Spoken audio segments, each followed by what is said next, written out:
అనేకసార్లు జీవితంలో ఓడిపోయి, కృంగిపోయి, డస్సిపోయి, సోలిపోయి ఏం చేయలేదు దిక్కుదోచుకున్నారు. అందుకని మీకు తెలుసు కదా, క్రైస్తవ లోకానికి ఒక పరిచితమైన పాట ఒకటి ఉంది. నడిపించున్నావా నడిసంద్రమన దేవా, ఏబి మాసిలమణి గారనే భక్తుడు రాసిన పాట అది. దాంట్లో ఒక వచనం ఇలాగ రాశారు: రాత్రంతా శ్రమ పడినా రాలేదు ప్రభుజీ, రహదారులు వెతికినను రాజాయనే ప్రభుజీ. ఆ సందర్భం ఎందుకు రాశాడు అని అంటే, ఆయన చెప్పాడు, చదువుకుంటున్న దినాల్లో రాత్రిపూట వాళ్ళు చదువుకునే వాళ్ళకి కరెంట్ లేదు కదా, బయట వీధి దీపాలో లేకపోతే వాళ్ళ స్నేహితుల దగ్గర కలిసి చదువుకుంటా ఉండేవాడట. చదువుకుంటా ఉంటే ఆయన స్నేహితుడు ఎవడు వచ్చి ఏం చెప్పాడంట, రేపు క్వశ్చన్ పేపర్ లీక్ అయిపోయిందిరా అని చెప్పారట. అప్పట్లోనే ఉన్నాయి లీకులు.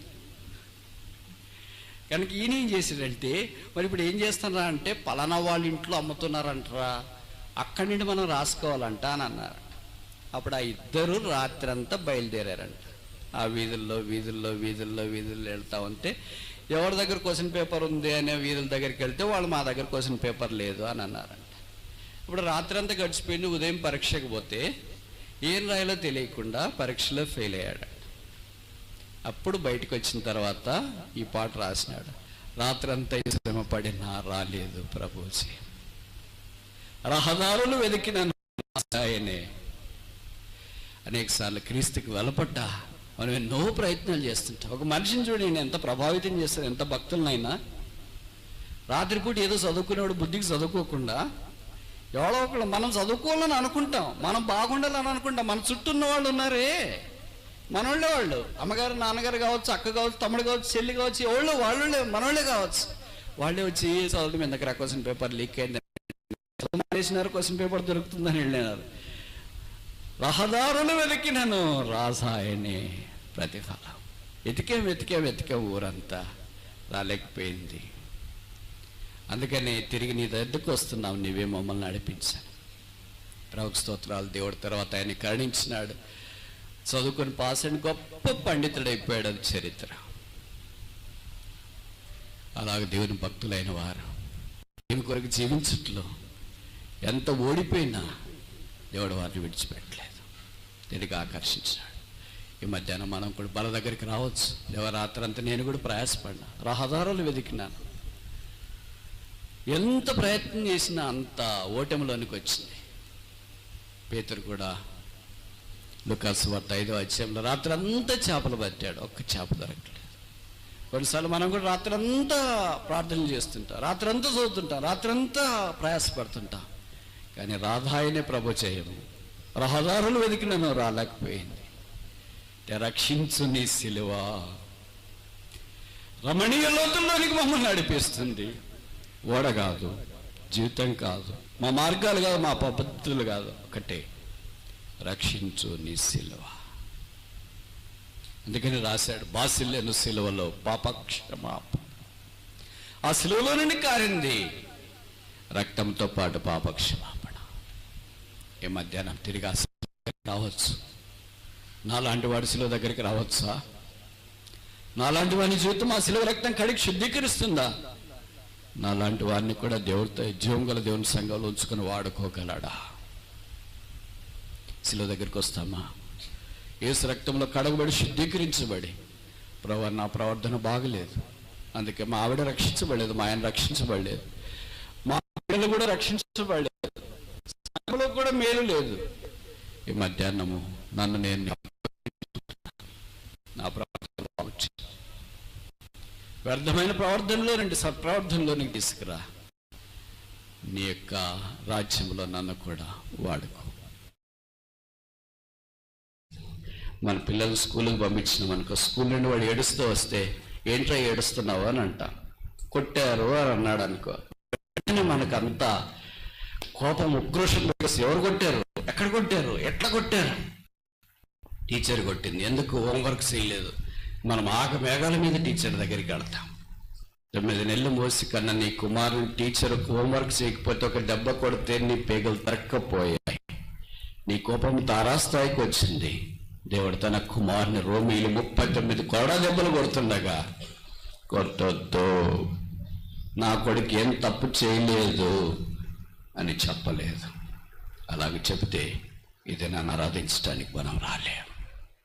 మొదటి దెబ్బ, రెండో దెబ్బ, మూడో దెబ్బ, నాలుగో దెబ్బ కొడుతున్నా ఏ తండ్రి అయినా చూస్తాడా? ఏ తల్లి అయినా చూస్తుందా? ఎవరైనా వాడి దగ్గరికి అడగకుండా ఉంటారా? కొట్టొద్దు, నన్ను కావాలంటే కొట్టండి, కానీ నా కొడుకుని కొట్టొద్దు, నా కూతుర్ని కొట్టొద్దు అనే తల్లిదండ్రులు ఎంతమంది లేరు. ఈ బాధ నా కొడుక్కి, నా కూతురికి వచ్చింది, మాకు వచ్చినా ఎంత బాగుండని అంగలార్చే తల్లిదండ్రులు భూమి మీద లేరా? అయితే దేవుడు తన కుమారుని సెలవులో కొడుతున్నప్పుడు ఆయన మౌనం వహించిన.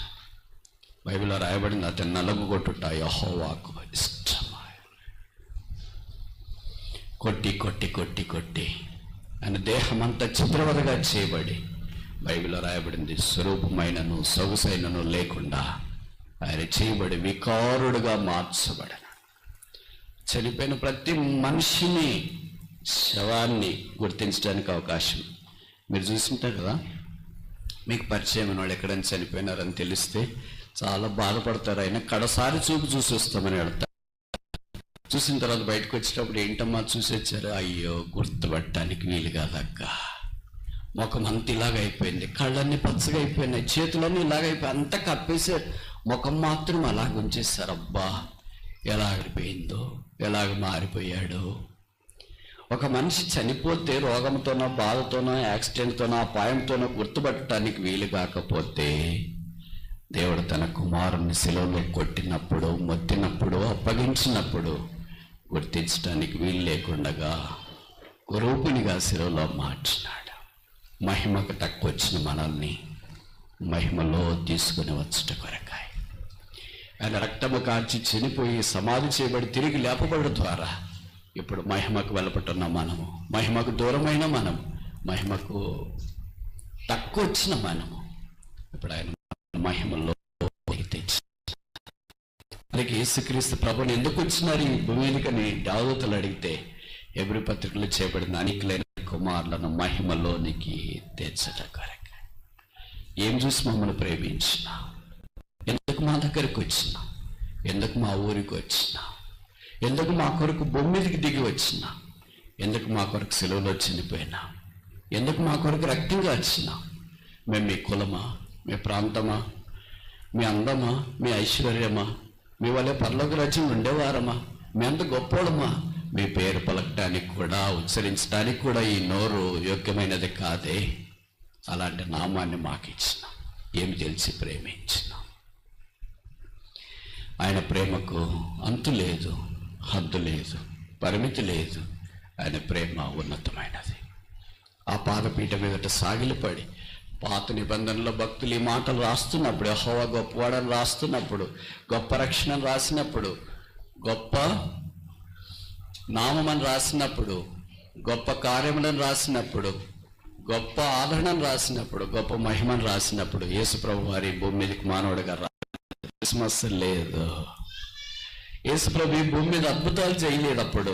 అప్పుడు గుడ్ ఫ్రైడే లేదు, శుభ శుక్రవారం లేదు, అప్పుడు యేసు ప్రభు తిరిగి లేచిన పునరుద్ధానం లేదు. అలాంటి అనుభవం లేనప్పుడే భక్తులు పాత నిబంధనలో కీర్తనలోనే ఆయన గొప్పవాడని ప్రస్తుతిస్తే, ఈ కాలంలో యేసు ప్రభు మన కొరకు పుట్టాడని తెలుసు, జీవించాడని తెలుసు, పాపం లేదని తెలుసు, మన కొరకే శిలువ మీదకి వెళ్ళాడని తెలుసు, రక్తం కార్చి చనిపోయి సమాధి చేయబడ్డాడని తెలుసు. ప్రస్తుత కాలంలో మనకంటే ఇంక యేసు ప్రభుని గురించి పాత కాలంలో వారికి, అనగా పాత నిబంధన వారికి ఏం తెలుసు? తెలియని వాళ్లే ప్రభుని ఇంత ఆరాధిస్తే, తెలిసిన మనము, రుచి చూచిన మనము, యేసు ప్రభు రక్తం యొక్క శక్తి ఏమో మనకు తప్ప ఎవరికి తెలుస్తుంది? యేసు ప్రభు యొక్క నామం యొక్క శక్తి మనకు తప్ప ఇంకెవరికి తెలుస్తుంది? యేసు ప్రభువులో ఉన్న సామర్థ్యం మనకు తప్ప ఎవరికి తెలుస్తుంది?